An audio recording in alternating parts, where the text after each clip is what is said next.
she's kind of my neighbor. She lives a mile and a half from me. And I said, even if I mess up, I want you to fire me, and I kind of told you where I live. And if I do mess up, you're going to beat me up and come down the street, So, Well, yeah. I love the way you put that when you're talking, you have the conversation you had with this lady at the open house is that you earned the right to ask for the business. And then you ask her, can I earn the right to have your business? Because like I said, nothing that we do comes for free. Even if like, you say, well, my back pain came for free. No, it's because of something you did that created that situation. Yeah. Are you saying that because I'm sitting on a It heating was pad earned, right and I now? felt like I had A to little bit. earn it. 'Cause I don't think any person could just come in after what happened to her. No. So I And need how to many prove it. times have we prejudged a situation based on something that's happened in our lives, based on something that's happened in the future, or sorry, in the past? We will go ahead and assume it's going to happen in the future. Mhm. It's pretty simple. You got to earn the right to ask for questions, right? It's called making deposits in the relationship. You can't just come right out and say, "Hey, I think you're pretty. Do you want to get married?" There's a whole lot of other steps involved. Just like in a real relationship, society says, well, when it comes to business relationships, we want to see the same thing. We want to see people earn the right to do so. So we're going to develop our skill sets to become better communicators. We're going to enhance our ability to problem solve because after all, I think that's one of the best things that we can provide is solutions. And we're going to understand that not everybody is going to want to do business with you. And that's okay. Who's worked with like a level 12 super difficult client? A handful. A handful. Wouldn't it be nice to just be like, no, I don't want to work with you? You learn real quick how to weed them out in the interview process. Yeah.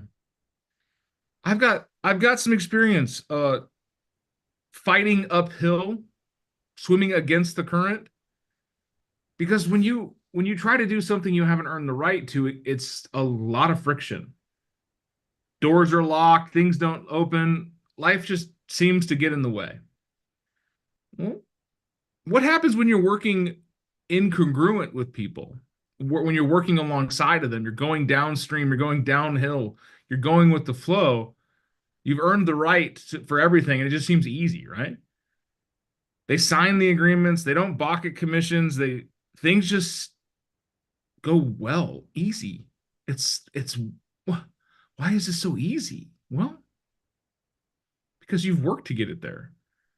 You've aligned things by asking the right questions, by having the right conversations, by setting the right expectations to create the environment for things to go well. The other thing too that I think Joanne made Joanne successful was she used a pattern interrupt. Nobody has showed that client they care enough to earn her business. They just assume they can get it because they're the number one team or they're the top whatever or whatever BS spiel they gave them in their presentation. But Joanne came from a place of contribution, came from a place of caring, and I would assume that the client recognized that. I'm gonna say client because they're no longer a customer because Joanne's been given a contract today. Yeah. I didn't get the contract yet. Yet. Today. I I say you get it today. no, I'm gonna prove to her that I'm gonna earn it first. I want to take my time. In my mind, she is my client. I'm gonna move forward like she is. She doesn't know that yet. I'm gonna take care of her. Well, keep in So mind, she also gets to earn the right to be your client too. Exactly. But also you're kind of running with the presumption already, right? I hate the yeah, presupposition to it is when we work together, right? You've already assumed the relationship and now you're going to communicate as if you're already in that relationship. You're going to convey energy as if you're already in that relationship. And they're going to receive the words you're saying a lot more in tune with that type of relationship yeah, versus 100%. you walk into like, I'm out of my league. These people would never work with Never. me. Why would they want to talk to me? And you just make it super awkward. One of my biggest I blessings in life is being famous blind. I don't care how important you are, how rich you are, how successful you are, how famous you are. You don't shine in my head. I don't get that glimmering, oh my God moment. It allows me to treat everybody the same. I don't also, on the other side of that, I don't see the negative, like, oh, you're not worth my time. You're a scrub. You ain't got no value. Why am I putting time? No, no, I see everyone the same. My wife calls it famous blind because I've met tons of famous people and did not know who they were. I just don't see them. They don't just, for who people are, it doesn't matter to me until I get in a relationship with them. Like, oh, okay, that's who you are. So like this last week, I got the chance to meet John Maxwell. I've been reading his books for years. I've known of this man most of my adult life. And having a conversation with him was just like having a conversation with one of you guys. We joked around, had some fun, laughed a little bit, and I was like, "Hey, I'll check you later. I'll talk to you in a bit." And I walked away. Just like, okay. But the more that we earn the right to have these relationships, the easier they go. We treat people like people, not like a paycheck. Nothing irritates me more than the people that expect you to know who they are. And that was the other part of it is the entitlement, right? People sometimes are gonna expect to be known, right? I know some agents like that. Do you not know who I am? I don't. Right? Anyone ever come across an agent like that just had super ego, like, do you not know who I am? I don't. Lord Voldemort, I don't know who you are. But here's the thing.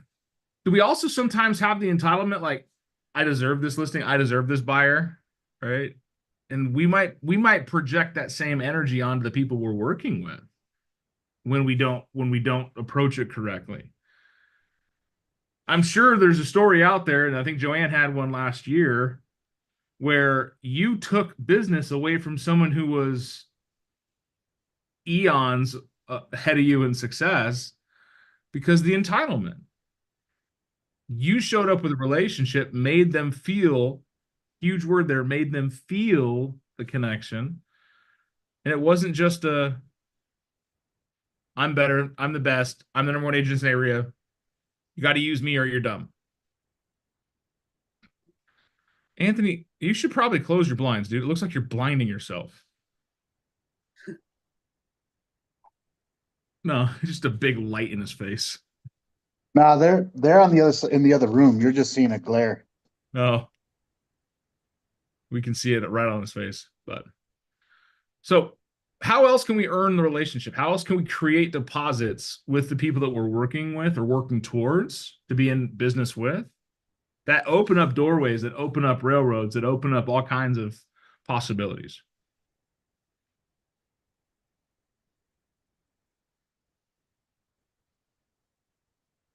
I just listen to Okay, what she said. just listen.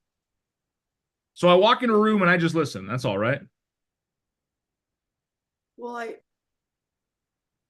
I did what I say I'm gonna do too. Like I that first listing I took for $3 million, I didn't get a contract signed for 6 months because she asked me to get her a construction team before doing the listing, before getting it signed. So I had to prove to her that I could do that for her because she wanted things in a certain order. So I had to, that was a big risk for me to put in that much work because that made her feel comfortable. And that's not what the other agent was doing. He just wanted the contract signed right away. So she wanted to feel comfortable. So I had to do that before getting the contract signed. Okay. But how did you know what Most she agents, needed? How did you know what she wanted before she signed the contract? because I understood her energy and her personality. She was a very fearful type of individual, and And how did you um, uncover that? So you ask all of the right questions. You spend time with them. She listened. Listening is not the biggest point here, guys. And Lydia hit it right on the head. What'd you say, Lydia? Said you ask all of the right questions and you listen to their answers. So you ask.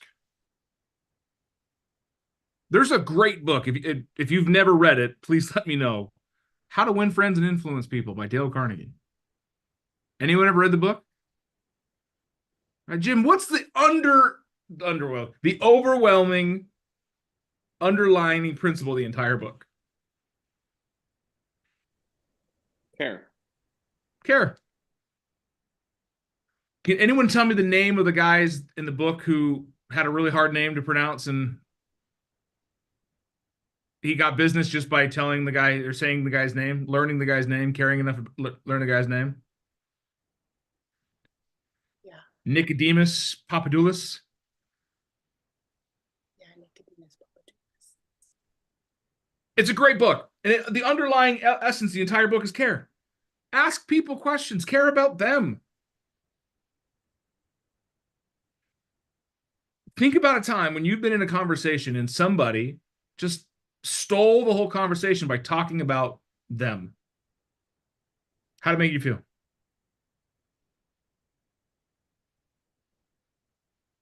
How'd it make you feel? Like you were invisible, like you weren't there. That's a great word, Fabi. Invisible. God, that's a very powerful, energetic word, isn't it? Right? I feel invisible. That's like less than nothing. Not even there. Can you make your clients feel invisible by not? How many listing presentations or buyer presentations have you seen that are very, very, very front-loaded of presentation? Let me show you all the great things that I am. Let me talk about me and my team and my marketing and my ability to sell houses and my track record and all my.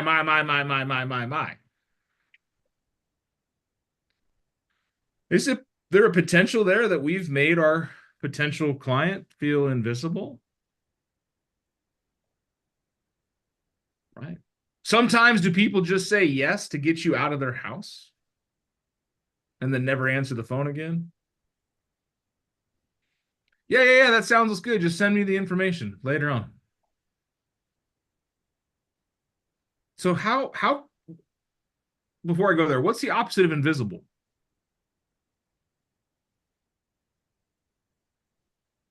Seen, visible. Seen. Okay. Yeah. Isn't that another powerful word? Just makes you feel good. I feel seen. Right.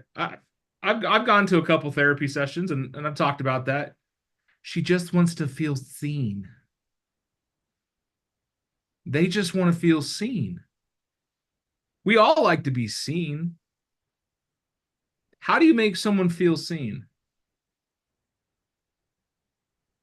This goes along the line we're talking about, right? How do you earn the right? How do you open up those doorways?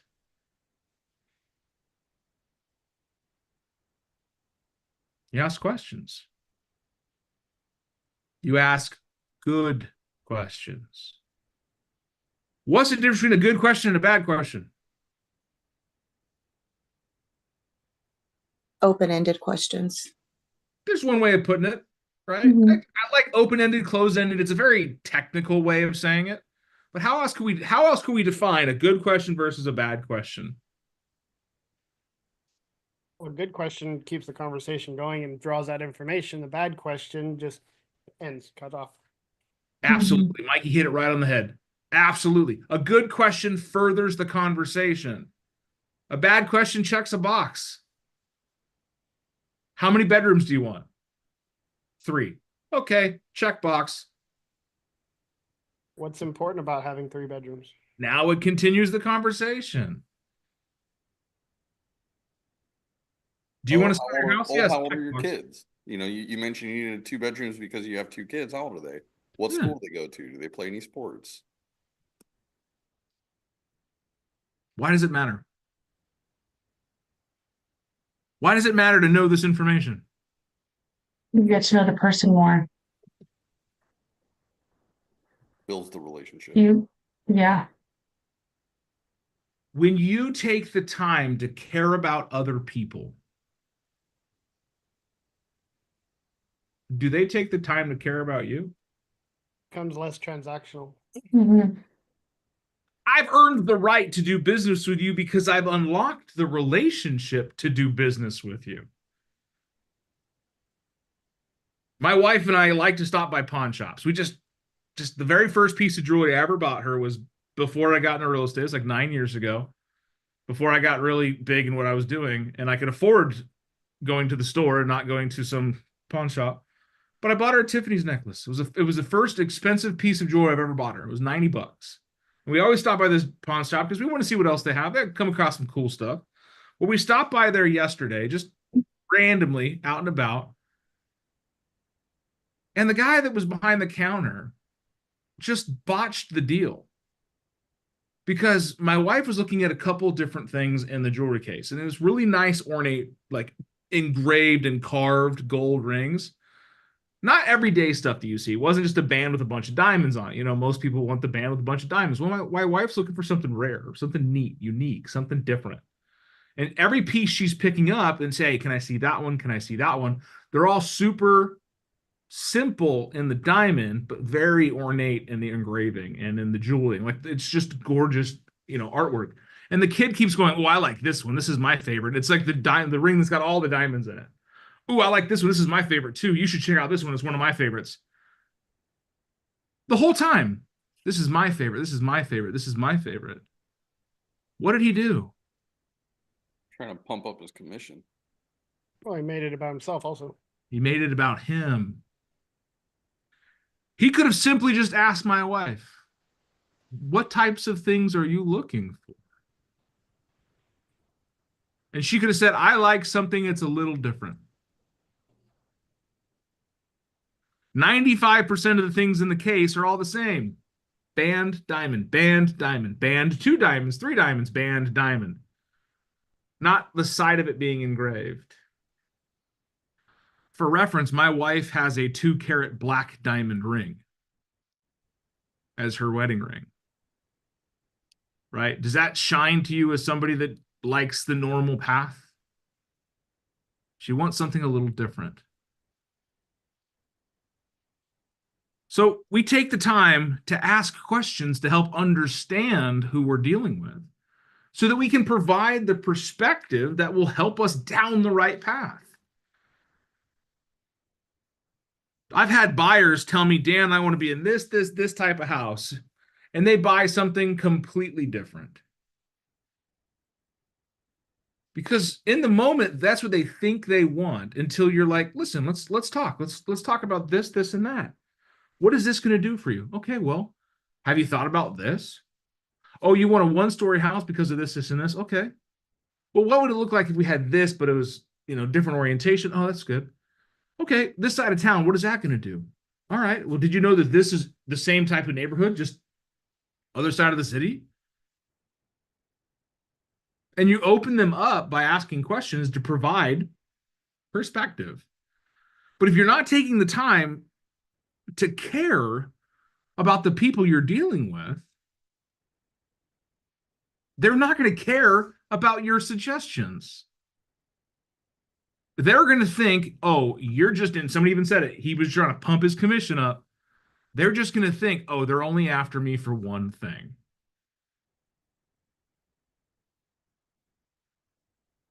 And that is not how we want to run a business. Okay, what's the biggest phone brand out there? Nokia.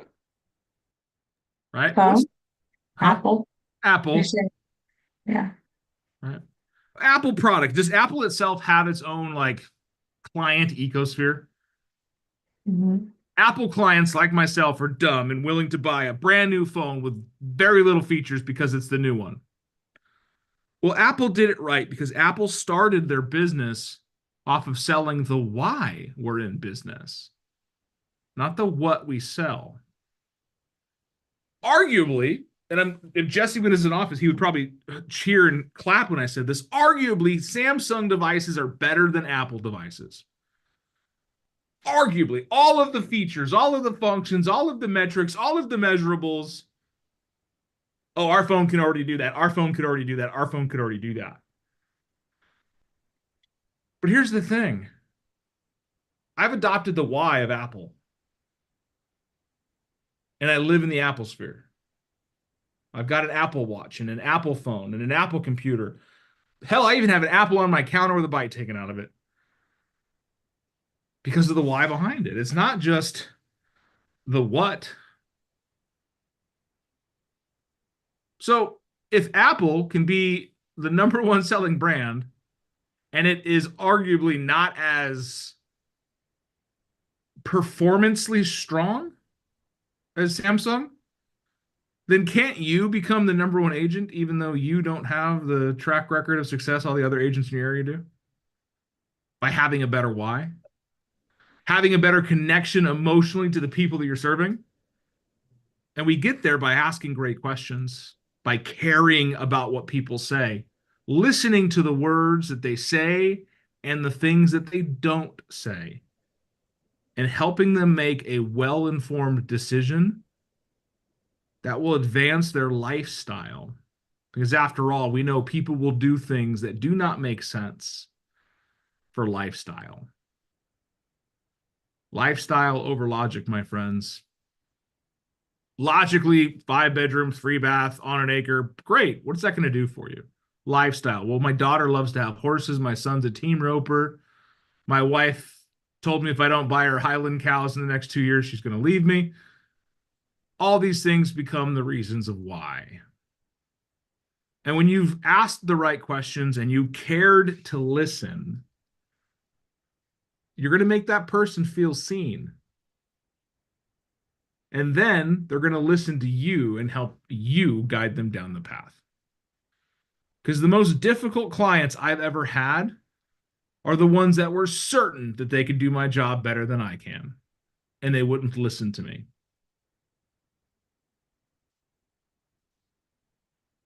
There's a reason I sell 100 times more houses than they do.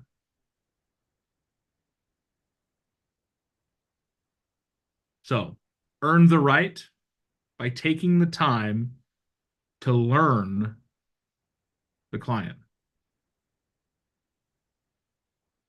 Don't be so quick to get a paycheck. Don't be so quick to get a contract, but don't be afraid of asking for it either. Sometimes all you need to do to ask is ask. Honestly, Joanne, I would rather have somebody that's overeager and asking for business than one that's like, I just want to make sure it feels right first. So balance that. It's okay. Oh, okay. It's okay to ask for the business, but guys, earn it. And you earn it by asking great questions and caring about what they say. Yeah. What are you doing, little bear? Come on. She wants to show you her paintings, but now she's. Look at that. They're beautiful, Sienna. Good job. Great job. I really do like dogs, so I think that's a great one. That's a fantastic one. Man, kids are the easiest way to get somebody's heart, isn't it? Now, if I can get my kids to paint, it'd be awesome. But they paint each other, that'd be the problem. So, did you learn something today? Probably just got reminded of something, right? Adults need to be reminded more than they're taught, but go ask questions. And if you have a hard time with conversational questioning, like furthering a conversation, practice it. 7 depths of why. Find out somebody's reasons by asking them, what does that mean to you? 7 different iterations of why. You'll get to the truth of people. That exercise you gave me was definitely difficult. What was it, like 10 questions per day under? Yeah, take 10 questions. So an exercise for you guys to get used to asking open-ended relationship-based questions is to write 10 of them down a day. Write 10 questions every single day so you get comfortable asking, oh, what does that mean to you? When you say 3 bedrooms, what does that look like? But you pick a different word, so it's not 10 random questions. You like 10 wow. what, 10 how, 10 who, 10 why, 10 where, 10 what if. Right. The Y4C2Ts, you know what they are? Right. Win, win, or no deal, that are totems of success. Write 10 questions for each one of those. One of my favorite negotiating questions is, how can we make this a win-win? Simple stuff. But that's an exercise I was done. I wrote hundreds of open-ended questions, 10 a day, and I would text them to my coach. 10 a day, and I text them to my coach. And she kept a log of it all. And she'd fire back. Nope, you doubled 2 of them. Nope, you doubled 3 of them. Because after a while, you run out of questions to ask. But you get to a point where you get super comfortable asking open-ended questions. It's not being nosy, it's just understanding people. Dust off the glasses. Go out there and meet, talk to, and enjoy. So, guys, thank you for being on this Martin Luther King Day. I know that every other office is closed, but you're here working. Not us. We're making money. Us. I actually get to meet with one of our agents' clients because she's out of town. He's got a bunch of questions, so that'll be fun for me.